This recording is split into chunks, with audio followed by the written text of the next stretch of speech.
Fala, investidores, sejam muito bem-vindos ao canal Planilheiro Investidor. Eu sou Adriano Costa e nesse vídeo nós vamos falar do relatório gerencial de janeiro de 2024 do fundo REC Recebíveis Imobiliários, é o REC R11, fundo de CRI. Então a gente vai ver aí qual foi a performance dele nesse mês de janeiro, tá bom? Vamos ver aí se o fundo melhorou, se não melhorou, como é que tá o seu portfólio. Fique conosco se você gosta desse tipo de assunto. Não perca tempo, se inscreve aí no canal, ative as notificações e deixa o seu like. É tudo de graça e você ajuda muito a gente aqui no canal, tá bom? E esse relatório eu vou deixar na descrição do vídeo o link para você baixar diretamente da B3 e também o link do nosso grupo do Telegram. Se inscreva lá e também converse com outros investidores. Vamos lá então, vamos falar aqui do REC R11, fundo que eu tenho em carteira há mais de 3 anos, tá? Fundo que eu tenho é em torno de 7% da minha carteira, são 16 fundos diferentes, fundos de investimento imobiliário, né? Sem contar FIAGROS, FIINFRAs, ações, né? Minha carteira é somente de FI, em torno de 7% está no REC R11. Então, fundo que é gerido pela REC Gestão de Recursos, administrado pela BRL Trust, tem a rentabilidade alva, o IMAB mais 1%. Será que ele alcançou essa rentabilidade? O patrimônio líquido do fundo é de 2,5 bilhões de reais, está um pouquinho descontado aí no mercado, né? 2,2, 96,45 é o valor da cota patrimonial e 85,41 foi a cota de fechamento em janeiro, e hoje, dia 16 de fevereiro, está em torno de R$ 85 também, está muito próximo desse fechamento aí. Taxa de administração e gestão 1,20%, não tem taxa de performance, o prazo de duração do fundo é indeterminado, é condomínio fechado, investidores em geral, público-alvo, mais de 26 milhões de cotas emitidas, é um fundo na base 100, mais de 178 mil cotistas. Então, se você é um cotista, não perca tempo, se inscreve aqui todos os meses. A gente faz aqui a leitura do relatório, vê o que a gestão está fazendo, faz esse acompanhamento aqui através das informações do fundo. E REC R11 é o código de negociação lá na B3. Vamos lá então, esse é o fundo que investe principalmente em CRIs, tá? Então, dia 16 de fevereiro, o fundo vai pagar aí mais de 21,4 milhões de reais, deu 81 centavos por cota, o resultado de caixa aí de janeiro.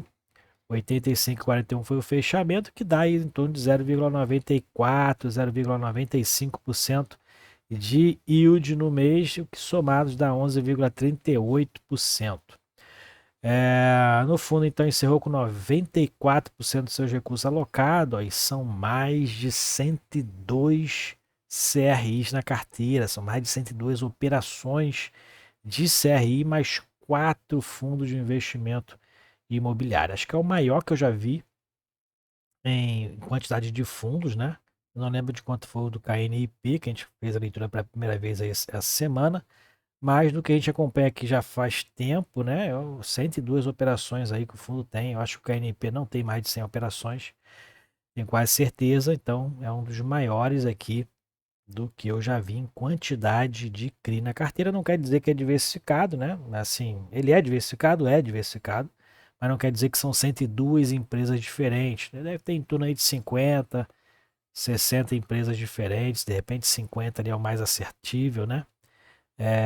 De empresas diferentes ali que o fundo então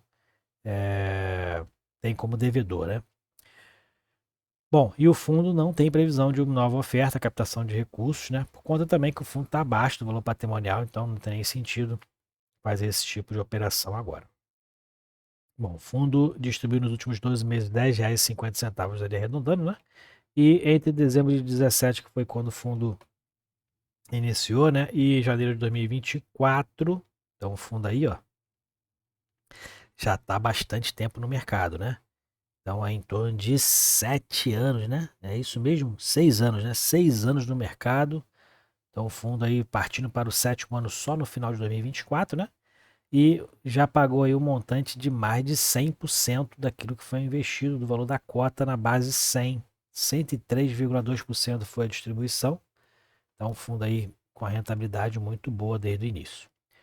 Bom, nas alocações, o fundo fez diversas alocações aqui, como a gente verificou, né? Então foi CRI VCA aí, ó, 30 milhões de reais, IPCA mais 10,25%, realiza 3, 21 milhões de reais, CDI mais 6, Vita, CDI, CRI Vita, IPCA mais 8,7, foram 17 milhões de reais. CRI Simão e Simão, então os Simões aí, né? 3 milhões de reais. IGPM, ó, tem pouco eu não vejo o IGPM aqui, ó, IGPM mais 10%. VIC3, CDI mais 5,5, foram mais de 400 mil reais. Pulveriza Província, o fundo adquiriu novas cotas, né? 2 milhões de reais IPCA mais 9,5 e o Matarazzo 9,5 mais IPCA 10,9 milhões de reais o valor investido. Então, o fundo fez aí diversas alocações, valores aí altos, né? De alocações também, e os percentuais aqui, os prêmios de risco são bem altos também, né? Fundo com uma voracidade um pouco maior, né? Mais próxima aí dos fundos high yield. Esse é um fundo high yield também, né? Então, em sua maioria aqui tem taxas bem altas. Então, o fundo aí fazendo valer. Alienações, fundo então alienou as cotas do CRI Atom e do Rosewood também, somados aí dá em torno de 25 milhões de reais. E também vendeu mais de 34 mil, quase 35 mil cotas do CNCI 11, fundo imobiliário, né? O montante alienado foi mais de 3 milhões e meio de reais. Então o fundo fez muitas movimentações, né, no mês de janeiro. O patrimônio líquido do fundo não tiveram modificações, né? Basicamente o fundo investiu o seu caixa, né? E fez algumas vendas, investiu caixa, né? Então o fundo tem esse patrimônio aqui atualmente. São mais de 2,2 bilhões em CRIs, 130 milhões em FIIs, 78 milhões em imóvel que o fundo tem, né? Que recebeu como garantia de um CRI. Cotas de fundo imobiliário, de fundos de liquidez, é onde o fundo está com caixa aplicado 71,2 milhões e outros ativos 143, que soma aí 2,553 bilhões de reais. 89% está investido em CRIs. E essa é a carteira do fundo, a imensa carteira do fundo, organizada aqui por emissor, né? Então tem aqui por emissor a organização. Vou botar um pouquinho dentro aqui.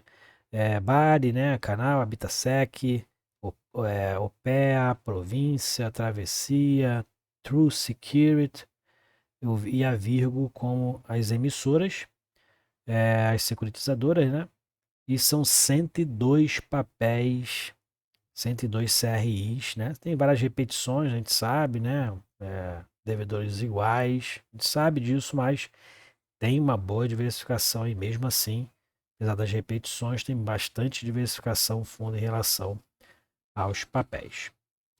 Bom, mais para baixo que tem a especificação qualitativa de cada um deles, tá? A gente, claro, não vai fazer essa leitura. Baixe o relatório que eu vou deixar na descrição do vídeo e faça essa leitura, esse estudo mais detalhado. Aqui ele faz aqui o detalhamento em relação ao risco de segmento, né? 62% são corporativos, que dá um risco um pouco menor em relação ao segmento, né? Dentro aqui do indexador principal é IPCA, então maioria aqui é IPCA, você tem 16% de CDI, 3% de GPM, mas o GPM sem variação negativa, então dá quase 4,5%, mas a maioria é IPCA, mais de 80% eu acho que é IPCA aqui, em torno, né, de 80%. Então, a gente vai aqui mais para baixo, vai verificar a distribuição geográfica, a maioria está em São Paulo, mais de 45%, e na DRE gerencial, a gente vai verificar aqui que em janeiro, né, os resultados dos CRIs foram melhores, aí desde julho, né, um dos melhores resultados aí desde julho, 24,7 milhões, e o fundo teve aqui um prejuízo na marcação a mercado e ajuste de caixa, né, o que reduz ali o resultado pelo regime de competência. Não interfere aqui o caixa, né, o lucro líquido de caixa foi de 22,8 milhões, maior aqui que desde julho de 2023, né, e o fundo distribuiu 21,4, fez aí um caixa então, distribuiu 81 centavos, né, então uma boa distribuição, também a melhor distribuição desde julho de 2023, então o fundo iniciando o primeiro semestre de 2024 com resultados melhores do que todos os meses do semestre, do último semestre, né, do segundo semestre de 2023, isso aí é bom, mas o valor de mercado não teve variação, tá? Está sendo negociado aí no mesmo patamar. Dentro da rentabilidade, a gente verifica que o fundo teve uma rentabilidade maior que a rentabilidade alvo, que é o IMAB mais 1%, então seria de 81,6%, e a rentabilidade do fundo foi de 88,6%, então teve uma ótima rentabilidade aí nesse período, desde o início, né? O valor distribuído no mês foi de 0,81, com base na cota 100, né? E a média do período está em 0,87. O fundo teve distribuições muito altas ali no início de fevereiro. E os dividendos aqui também, né? Então, dividendos que dentro da expectativa deve ficar aí em torno, se manter isso aqui, né? Deve ficar aí abaixo dos R$ 10 de distribuição. E dentro da liquidez, também teve uma queda na liquidez, acho que é a menor liquidez dos últimos 12 meses, né? Não sei quanto foi aqui em outubro, mas foi bem parelha, né? Como a gente verifica aqui com janeiro, é uma das menores de liquidez, então, nos últimos 12 meses, né? Volume de negociação 58 milhões de reais, mesmo assim foi uma boa negociação. E a faixa de preço ficou entre 84,15, 88 e 18. Então é isso, relatório gerencial do REC R11, REC R11 que ainda está com preço ali estagnado, né? Teve uma melhora nos seus resultados, a gente verificou aqui em relação ao semestre anterior, mas ainda aí aguardando um desempenho constante e, infelizmente, no FI, né, o preço da cota no mercado acompanha dividendo, né? Então, o dividendo está meio que estagnado, teve uma pequena melhora, mas ainda está meio estagnado. Então, o preço também ainda está ali meio congelado ali nos 85, 86 reais. Ok? Então é isso aí. Se você gostou do vídeo, deixa o seu like, se inscreva no canal e deixa aí nos comentários as suas opiniões. Fiquem com Deus, até o próximo vídeo. Tchau, tchau.